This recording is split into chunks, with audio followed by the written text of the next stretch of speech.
한국의 수출 규제를 자행한 일본의 경제 산업성이 도저히 이해할 수 없는 움직임을 보이고 있습니다. 일본은 한국 산업의 중추신경과 다름없는 반도체 산업을 괴멸시키고자 수출 규제를 자행했습니다. 이것은 강제징용 판결에 대한 보복으로 나온 것 치고도 너무 강력한 사안이기 때문에 일각에서는 경제 전쟁이다 혹은 한국과 단교 수준까지 가려고 한다는 등의 의견이 나오며 양국 관계가 파탄이 난 것입니다. 아베 내각의 의도에 따라 2000년대 들어 한일 관계 사상 가장 강력한 정책을 주도한 것이 이 경산성입니다. 그런데 바로 한국의 삼성과 협력해야 한다는 의견을 내부적으로 내고 있어 귀를 의심케 하고 있는 것이죠. 요미우리 신문에 따르면 일본 정부는 반도체 완성품을 만드는 외국 업체를 자국에 유치하기로 방침을 정하고 공장 건설 등에 필요한 자금을 지원하는 방안을 조율 중이라고 보도했습니다. 보도에 따르면 일본 정부는 자국의 첨단 반도체 생산 체제를 서둘러 회복시키기 위해서는 해외 기업의 협력이 필요하다고 판단해 이런 정책을 추진한다고 전해집니다. 일본 내에 제조 거점을 확보해 반도체의 공급이 중단되지 않도록 하고 기술 생산 노하우를 확보해 반도체 산업을 재건한다는 구상입니다. 도쿄 일렉트론 등 일본 반도체 장비업체나 연구기관 등과 공동 개발을 하는 것을 전제로 외국 업체에 수년간 수천억엔 수조원 규모의 자금을 지원하는 방안을 가정하고 있다는 것입니다. 이를 위해 일본 경제 산업성은 삼성전자 및 인텔과 더불어 반도체 시장의 빅3인 대만 TSMC를 중심으로 유치 활동을 벌인다고 요미우리는 전했습니다. 경제 산업성은 삼성전자나 미국 기업과 협력하는 방안도 염두에 두고 있다고 신문은 덧붙였습니다. 한국의 수출 규제를 자행하면서 그 목표는 삼성이라 했던 일본의 경산성이 지금 무슨 이야기를 하고 있냐는 것이죠. 업계에서는 결국 일본의 수출 규제는 자연스럽게 무용지물이 되어가고 있다는 결론을 내고 있습니다. 일본 당국도 이미 사실상 수출 규제가 더 이상은 반도체 분야에서는 의미 없게 됐다고 인정하는 것이죠. 일본의 일부 업체는 이미 한국에 법인을 차려놓고 한국 회사로 다시 태어나 한국의 물품을 공급하려 합니다. 일본 회사이지만 삼성과 하이닉스의 주요 소재를 공급하는 게 가장 중요한 일이니까 정체성은 상관이 없는 것입니다. 이 업체들이 생산하는 것은 모두 한국의 GDP로 들어갑니다. 또한 수출 규제를 일본이 한다고 하지만 여전히 일본에서 많은 소재 부품들이 한국으로 수출되고 있습니다. 경산성에서 제대로 관리를 하는지도 의문입니다. 또한 일본은 반도체 제조 장치나 재료 분야에서는 전문성을 키웠고 경쟁력 있는 업체가 다수 있으나 완성품 시장에서는 열세를 면하지 못하고 있는 것도 삼성과 협력을 논하고 있는 주요 이유라고 전해집니다. 그럼 일본에서 삼성이 완제품이나 패키지 제품에 대해 강력한 것을 모르고 수출 규제를 했냐는 질문이 생기는데요. 일본 당국은 당연히 알고 있으면서도 그냥 수출 규제를 밀어붙였다고 전해지고 있습니다. 이와 관련해서 일본 반도체 분야 전문가들이 절대 수출 규제는 안 된다고 경고를 했지만 자민당의 보수파 의원을 비롯해서 아베 총리 중심의 일본 내각은 우선 한국의 반도체를 무너뜨릴 정도의 위협을 가해 경고를 하자고 나온 겁니다. 한국에 혼쭐을 내줘야 다시는 일본에 달려들지 않는다. 그러므로 아킬레스건을 건드리자는 취지였던 것입니다. 여기에 TSMC가 미국 텍사스 등으로 이전의 움직임을 보이고 반도체 회사들이 글로벌 흐름에 따라 합종 연횡이 이어지자 일본도 가만히 보고 있을 수는 없다는 의견이 나오면서 그렇다면 일본 돈이라도 퍼부어서 유치해보자는 것입니다. 코로나 이후 비대면 산업의 규모가 점점 커지고 5G 관련 각종 모바일 산업의 발달로 반도체 시장의 파이는 커가는데 일본은 그 가운데 설 자리가 점점 없어지며 반도체 주요 물자와 같은 소재 산업도 갈수록 추월당하기 때문입니다. 그러나 이러한 일본의 반도체 공장 유치는 일본이 자금을 대더라도 현실적인 문제로 쉽지 않을 것으로 보입니다. 이미 대만의 TSMC는 화웨이 대항마로서 미국의 공장을 옮기는 움직임이고 화웨이와는 관계를 끊을 것입니다. 어느 정도 미국의 압박이 들어가 있는 상태이기 때문에 미국 정부가 TSMC를 컨트롤하는 상황이 들어가므로 일본에서 TSMC 공장을 유치하기는 쉽지 않아 보입니다. TSMC는 작년 11월 도쿄대와 공동연구소를 세우는 등 일본과 반도체 개발 분야에서 협력하고 있습니다만 공장을 세우는 것은 또 다른 문제라는 것입니다. 바로 일본의 지진 문제 때문으로 과거 미국의 마이크론이 일본 공장이 지진으로 타격을 입은 전례가 있어서 글로벌 업체들은 예민하고 전력 공급이 중요한 반도체 라인을 일본에 세우길 꺼려하는 것입니다. 반도체 업계 특성상 단시간 정전이 되더라도 피해 금액이 엄청나기 때문에 간과할 문제는 아닌 것입니다. 또한 삼성과 같은 기업은 현금 보유량도 많기에 돈을 퍼붓는다고 일본과의 협업을 허락할지도 의문입니다. 이와 같이 일본은 불과 1년 전에 삼성을 중심으로 한 한국 반도체를 무너뜨리겠다고 한 이야기를 잊었는지 완전히 다른 방향의 이야기를 하고 나온 상황입니다. 그나마 한국이 지리적으로나 여러가지 일본과 가장 협력하기 쉬운 나라였을지는 모르나 이젠 반도체 분야야말로 일본과 가장 일하기가 꺼려지는 분야가 됐습니다. 고노다로는 일본에서 총리 되기가 쉽다는 것을 잘 알고 있습니다. 극우적인 발언으로 한국에 대해 막말 도발을 하면 지지도가 팍팍 오르기 때문입니다.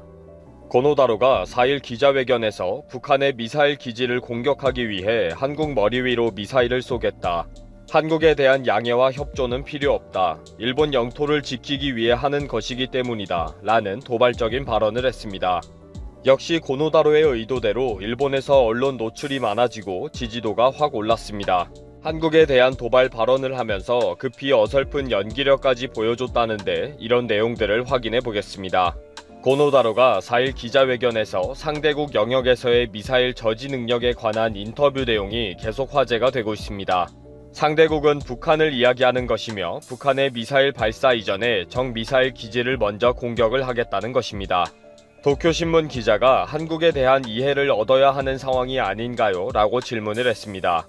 이에 고노다로는 우리나라의 영토를 방어하는데 왜 한국의 이해가 필요한가요? 라고 답변을 했습니다.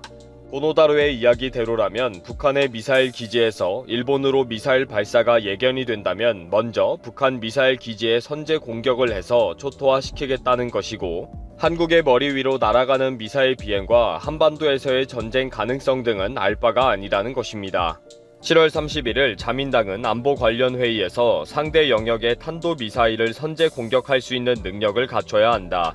그러나 공격적인 무기는 보유하지 않는다. 라는 앞뒤가 전혀 맞지 않는 제안을 만들었습니다. 아베 정부에 전달해서 채택하겠다는 아주 도발적인 군사작전입니다.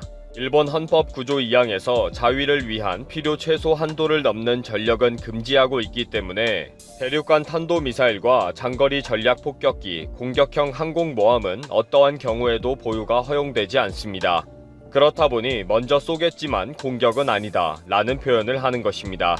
북한은 이미 이동식 미사일 발사대와 미사일 기지의 지하 은닉화가 진행되어 있는 상황에서 과연 적 미사일 기지 사전 타격 작전이 가능한지에 대한 의문이 제기되기는 했습니다. 그러나 자민당은 실효성이 의심되는 이 제안을 보란듯이 채택한 것입니다.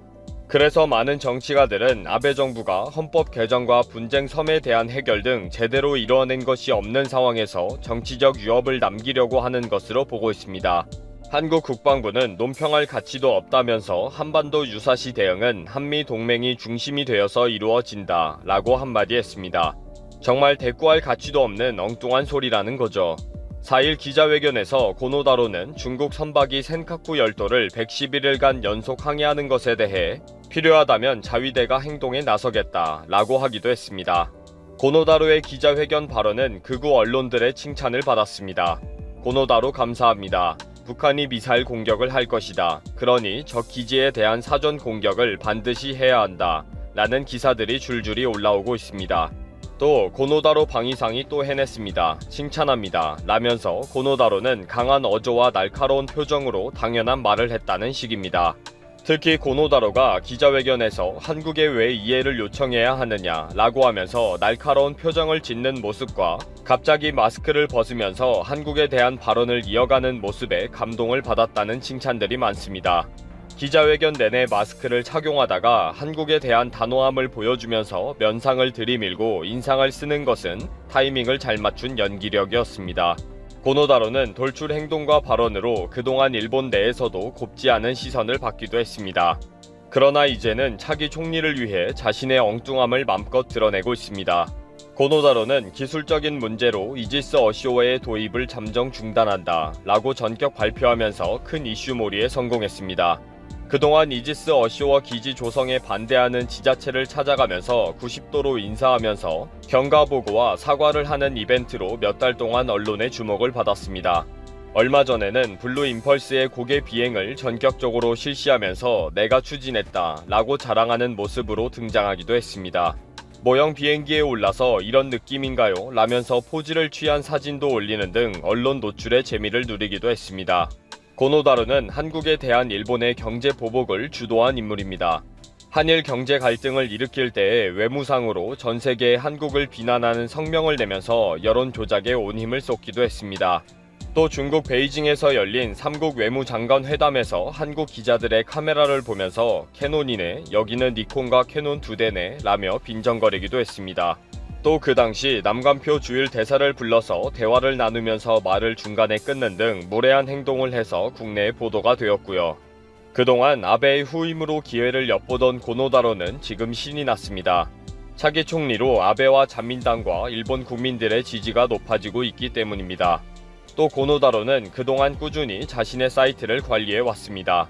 4일 기자회견에서 한국에 왜 이해를 구합니까? 라면서 날카로운 표정과 단호한 이미지를 보여주는 연출로 극우 언론들과 일본인들이 환호를 지를 판이니 일본 총리 되기 참 쉽네요.